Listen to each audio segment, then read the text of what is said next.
Damos comienzo al día de hoy en nuestra escuela bíblica y lo vamos a hacer leyendo la palabra del Señor en Salmos 50, 15. E invócame en el día de la angustia y te libraré y tú me honrarás. Oremos. Amante Padre Celestial, gracias Señor te damos porque tú nos das un día más de vida. Gracias porque tú nos cuidas en todo momento. Te pido Señor que tú nos ayudes para que esta semana, Señor, podamos invocarte a ti, de estar siempre, Señor, en contacto, de poder orar, de poder alabarte, Señor, con nuestros actos. Te pido, Señor, por las familias que están viendo este video, Señor, bendíceles grandemente, Señor, y ayúdanos a serte fiel en todo momento. Todo te lo pido en nombre de Cristo. Amén. Vamos a continuar alabando el nombre del Señor y dice, alaba, oh alma mía, a Jehová, alabaré a Jehová en mi vida, cantaré salmos a mi Dios mientras viviere. Vamos a tener este momento de alabanza al Señor y te invito a que tú también lo puedas hacer. Si quieres crecer, vivir sin caer, hay que obedecer cada mandato que el Señor te da, con mucho gusto hacer. Hazlo sin tardar ni un momento perder, y gozo tendrás. Obedecer siempre es lo mejor y prueba de tu amor. Obedecer, esto es valor. Obedecer siempre es lo mejor y prueba de tu amor.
El versículo de hoy que vamos a memorizar lo encontramos en Salmo 50, 15.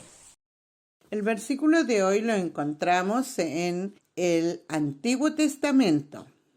En la mitad, casi en la mitad de la Biblia, ¿no es cierto?, encontramos los salmos. Así que vamos a buscar en Salmo 50, 15. Y la palabra del Señor dice, e invócame en el día de la angustia, te libraré y tú me honrarás. Salmo 50, 15. Vamos a sacar algunas palabras y lo vamos a repetir nuevamente, con calma para ir recordando las palabras. E invócame en el día de la angustia, te libraré y tú me honrarás. Salmo 50, 15. Ahora vamos a sacar más palabras y lo vamos a volver a repetir para memorizarlo. E invócame en el día de la angustia y te libraré y tú me honrarás. Salmo 50, 15. Y lo repetimos por última vez todos juntos. E invócame en el día de la angustia, te libraré y tú me honrarás. Salmo 50:15. Lámpara es a mis pies tu palabra y lumbrera a mi camino. Vamos a pasar a la parte más importante de poder saber qué nos enseña la palabra de Dios durante esta semana y poder ponerla en práctica en nuestras vidas. ¿Alguna vez has tenido que rogar por ayuda y nadie te ayudó? ¿Tanto que piensas que ni Dios te escucha? Te pregunto, ¿crees que Dios te escucha? El relato bíblico de hoy te dará la respuesta. Hace muchos años, antes que el Señor Jesús viniera a este mundo, muriera por nuestros pecados y resucitara, Israel, su pueblo, estaba gobernado por reyes, entre los cuales hubieron algunos muy buenos, David, por ejemplo, y otros muy malos. Uno de los más malvados fue Acab. Acab se casó con una mujer que no era hebrea, era cananea, un pueblo enemigo de Dios. Se llamaba Jezabel. Ella era tan mala que envió a matar a muchos profetas de Dios y los cambió por sus sacerdotes y su dios, Baal, que era el dios de este pueblo. El rey Acab no hizo nada para impedir esto. No importaba a quién adorara el pueblo de Israel. En Primera de Reyes, capítulo 16, versículo 30, la Biblia lo relata así. Y reinó Acab, hijo de Omri, sobre Israel en Samaria 22 años, y Acab, hijo de Omri, hizo lo malo a los ojos de Jehová sobre todos los que fueron antes de él. A Acab no le importaba qué es lo que hiciera el pueblo. Recuerden, el rey es lo más importante en una nación. Y si el rey de un país elegido por Dios es idólatra y no le interesa lo que haga el pueblo, entonces ahí tenemos un tremendo problema. A Dios sí le importaba lo que el pueblo hacía, porque si el pueblo adoraba a los ídolos, entonces estaba pecando contra Dios. Tú también, si adoras a los ídolos, estás pecando. ¿Y qué es pecado? Todo lo que decimos, hacemos o pensamos que ofende a Dios es pecado. El pecado nos aparta de Dios y nos lleva a un destino eterno, lejos de Dios. Pero Dios te ama tanto que envió a su Hijo Jesús a morir en la cruz por ti. Juan 3:16 dice, porque de tal manera amó Dios al mundo, que ha dado a su Hijo unigénito, para que todo aquel que en él cree no se pierda, mas tenga vida eterna. Más abajo dice, porque no envió Dios a su Hijo al mundo para que condene al mundo, mas para que el mundo sea salvo por él. Con su muerte Jesús pagó la culpa de todos nuestros pecados. Si tú crees en Cristo como tu Salvador, tienes vida eterna. El pueblo de Dios, como ahora, se estaba alejando gracias al pecado y a los ídolos. Pero Dios, en su amor eterno, y como cualquier padre que ama a sus hijos, los castiga, así Dios envió a un profeta, Elías, para que lleve un mensaje a Acab, al rey, y él obedeció inmediatamente. ¿Qué es un profeta? Un profeta, o los profetas, eran los encargados de comunicar al pueblo lo que él quería decirles.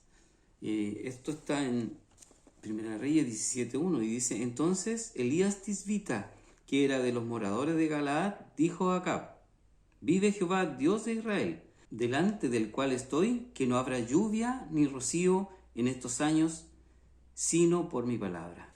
Ese fue el mensaje. Era un llamado de atención. Esto recién comenzaba para el pueblo de Israel, porque se había alejado de Dios. La labor de Elías de presentarse delante del rey y recordarle o entregarle estas noticias requiere de mucha valentía, porque las consecuencias podrían ser muy graves. Un rey que no ama a Dios y que ese Dios al que no ama le lleve esas noticias, un emisario suyo, podía tener malas consecuencias. Pero Dios cuidó a Elías Y como el Señor sabe todas las cosas, luego de esto envió Dios a Elías a un lugar para que estuviera, ¿ya?, lejos del rey. Y estuvo allí un tiempo Elías, y había hambruna, no llovía por un tiempo, pero Elías estuvo protegido. Y él dice en el versículo 5 de Primera Reyes 17, dice, y él fue e hizo conforme a la palabra de Jehová, pues se fue y asentó junto al arroyo de Querit, que está antes del Jordán, y los cuervos le traían pan y carne por la mañana, y pan y carne a la tarde, y bebía del arroyo. Tenía suficiente alimento, estaba cuidado, el Señor estaba con él. Elías tenía los beneficios de comida y agua, pero los demás habitantes no tenían este privilegio, porque había sequía, los animales se morían, no había agua, las plantas no crecían, por lo tanto no habían cosecha, y el rey estaba muy enojado. Mandó a buscarlo por todas partes, porque él pensaba que Elías era el culpable de esto. Y el culpable de esto era porque el pueblo se había alejado de Dios. El mismo rey, el representante del pueblo, era el que estaba adorando ídolos y lejos de Dios. Y este era un llamado de atención que Dios había hecho para que el pueblo se acordara. Porque la mayoría de las veces nosotros que tenemos dificultades, ¿verdad?, nos acordamos de Dios. Mientras tanto, no. Acab no encontró a Elías, porque Elías estaba protegido por Dios, por su obediencia. Y aunque Elías estaba en problemas, confió en Dios. Así también tú puedes confiar en Dios, en que solucionará todos tus problemas si lo buscas y pides que se haga su voluntad, la voluntad de Dios, no la nuestra. Porque nosotros vemos hasta aquí, el Señor ve mucho más allá, porque Él es omnisciente, sabe todas las cosas, está en todas partes, además es soberano. Entonces, nosotros debemos confiar en Él. Si tú eres su hijo, debes confiar en Él, porque Él te ama. En Jeremías 31:3 dice que nos ama con amor eterno. Por lo tanto, si te sometes a su voluntad, estarás seguro, estarás segura. Pasaron 3 años.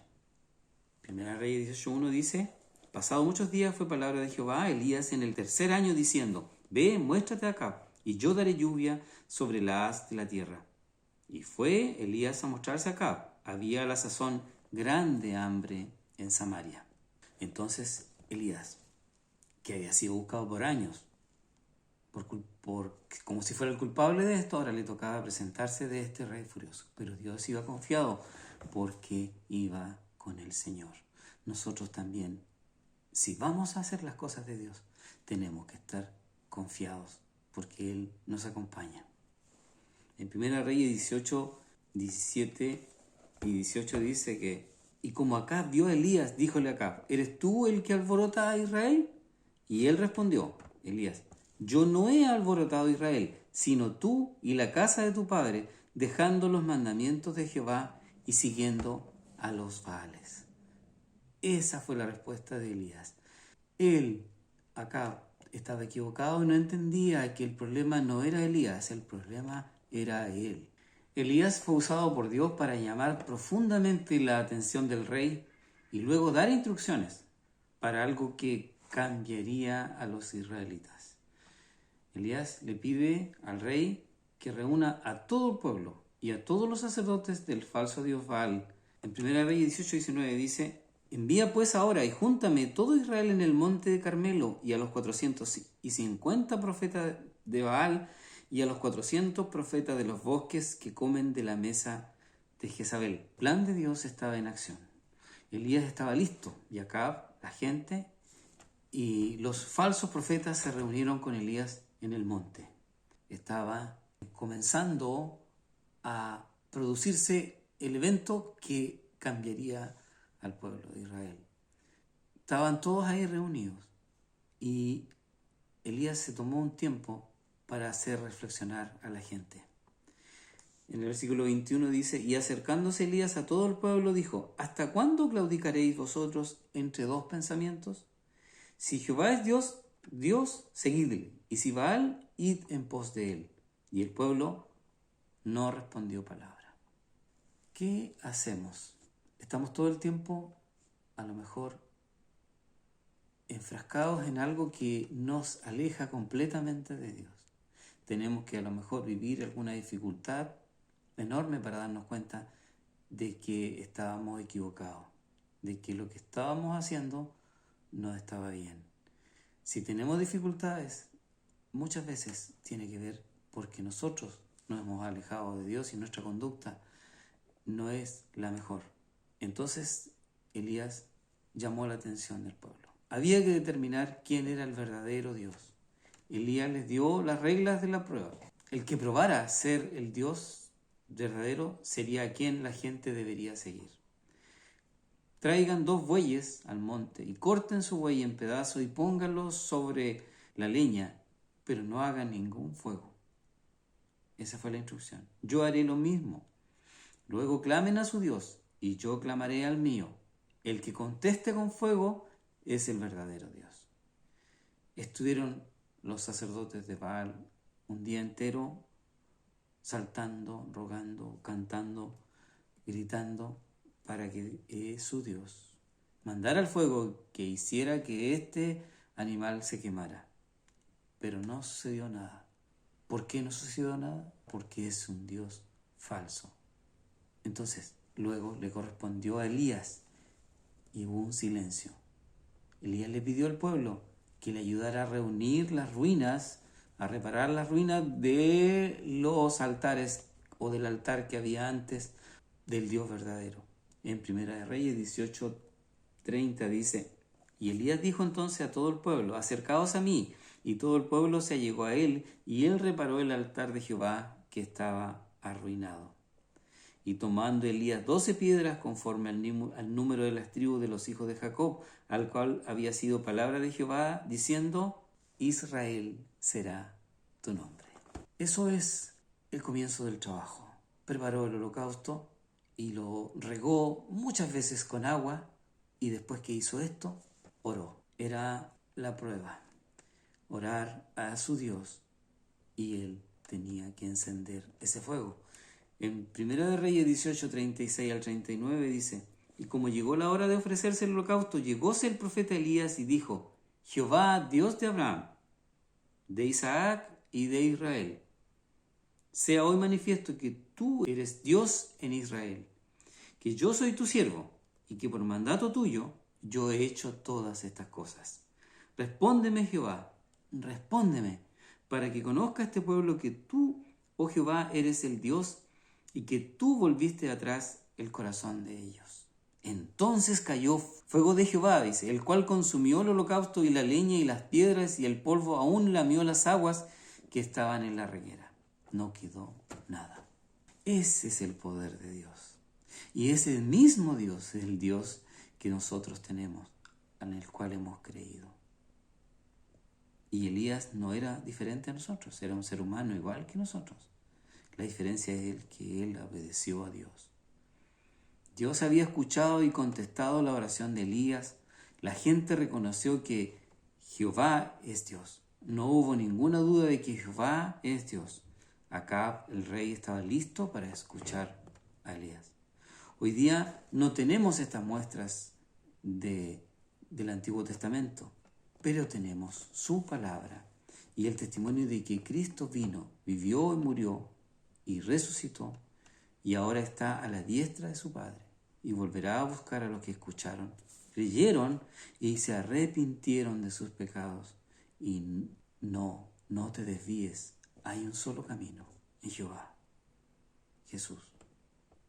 Jehová Padre y Jesús Hijo.